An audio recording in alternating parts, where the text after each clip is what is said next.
Assalamualaikum warahmatullahi wabarakatuh.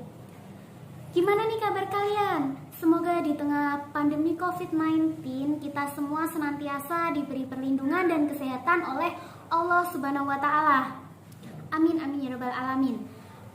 Perkenalkan, kami dari kelompok 1 akan mempresentasikan hasil diskusi yang telah kami kerjakan secara berkelompok dengan tema materi menggunakan sistem pendukung keputusan atau DSS. Sebelum kami lanjut ke materi, izinkan kami memperkenalkan anggota kelompok 1 terlebih dahulu. Yang pertama ada Uswatun Hasanah NIM 19 Yang kedua ada Ulfan Nurvita NIM 19 Dan yang ketiga ada Mutiara Amalia Putri NIM 19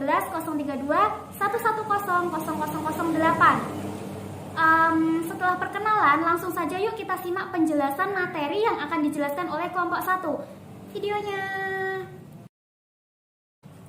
Baik, selanjutnya yang akan saya jelaskan adalah pengertian dari sistem pendukung keputusan atau biasa disebut dengan DSS, Decision Support System. Apa sih Decision Support System itu? Decision Support System merupakan bagian dari sistem informasi yang berbasis komputer, termasuk berbasis manajemen pengetahuan yang digunakan untuk mendukung pengambilan keputusan suatu organisasi atau perusahaan. Selain itu, Decision Support System juga dapat dikatakan sebagai sistem komputer yang digunakan untuk mengolah data atau dapat digunakan untuk mengolah data menjadi suatu informasi untuk mengambil keputusan dari masalah semi terstruktur yang spesifik. Baik, yang kedua saya akan jelaskan adalah tentang tujuan dari Decision Support System atau DSS. Apa sih tujuan dari DSS itu? Tujuan dari DSS yang pertama adalah untuk membantu seorang manajer dalam pembuatan keputusan untuk menyelesaikan suatu masalah yang terjadi dalam perusahaan maupun organisasi. Tujuan yang kedua adalah untuk mendukung keputusan manajer dalam memecahkan suatu masalah. Dan yang ketiga adalah untuk meningkatkan efektivitas manajer dalam pembuatan suatu keputusan untuk memecahkan suatu masalah juga.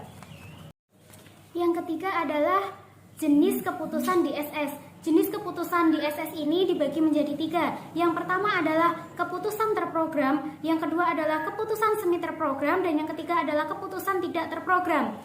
Yang pertama saya akan jelaskan adalah tentang keputusan terprogram. Apa sih keputusan terprogram itu? Keputusan terprogram merupakan jenis keputusan yang dilakukan secara berulang-ulang atau rutin. Nah, informasi yang dibutuhkan dalam pengambilan keputusan terprogram ini adalah spesifik, terjadwal, padat, interaktif, dan tepat waktu.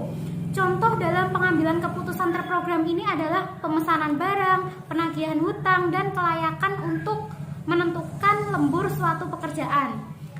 Yang kedua adalah keputusan semi terprogram. Apa sih keputusan semi terprogram? Keputusan semi terprogram merupakan keputusan yang bersifat sebagian keputusan dapat diambil alih oleh komputer.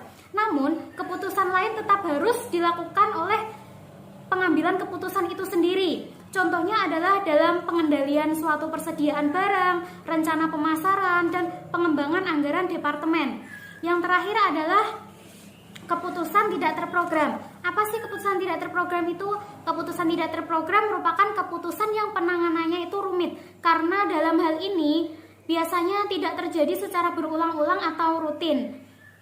Contoh dari keputusan tak terprogram adalah seperti investasi dan pengembangan teknologi baru. Selanjutnya yaitu komponen. Yang pertama, Database Management System (DBMS) untuk mengatasi masalah data yang diperlukan bisa berasal dari database internal atau eksternal. Dalam sebuah organisasi, data internal dihasilkan oleh sistem dan data eksternal berasal dari berbagai sumber seperti surat kabar, layanan data online, database seperti keuangan, pemasaran, dan sumber daya manusia. Dan yang kedua yaitu model manajemen sistem. Ini menyimpan dan mengakses model yang manajer gunakan untuk membuat keputusan.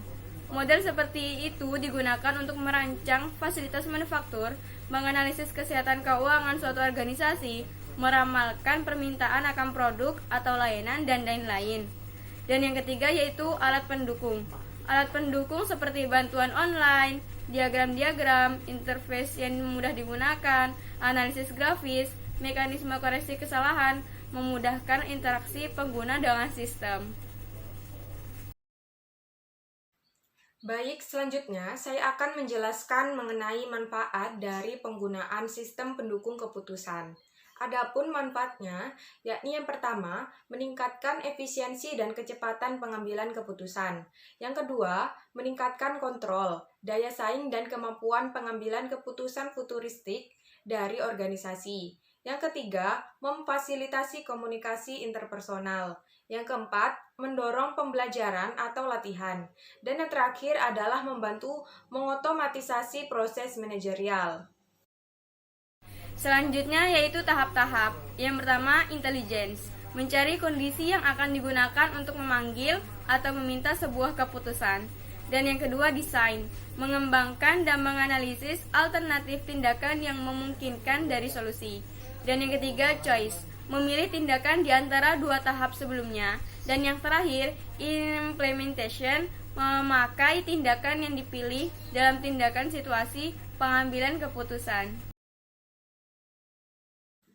Terdapat 5 tipe sistem pendukung keputusan, yakni yang pertama ada status inquiry system, yakni membantu dalam mengambil keputusan manajemen tingkat operasional, manajemen, atau tingkat menengah. Misalnya jadwal kerja harian ke mesin atau mesin ke operator. Yang kedua ada data analisis system, yakni analisis komparatif dan penggunaan rumus atau algoritma. Misalnya analisis arus kas, analisis persediaan, dan lain-lain. Yang ketiga adalah information analysis system. Dalam sistem ini, data dianalisis dan laporan informasi akan dihasilkan. Misalnya analisis penjualan, sistem piutang dagang, analisis pasar, dan lain-lain. Yang keempat ada accounting system, yakni melacak informasi akuntansi dan keuangan, misalnya akun akhir, piutang, hutang akun, dan lain-lain yang melacak aspek utama bisnis. Yang kelima ada model based system, model simulasi atau model optimasi yang digunakan untuk pengambilan keputusan, jarang digunakan dan menciptakan panduan umum untuk operasi atau manajemen. Demikian penjelasan yang dapat kelompok kami jelaskan. Kurang lebihnya kami mohon maaf. Terima kasih atas perhatiannya. Wassalamualaikum warahmatullahi wabarakatuh.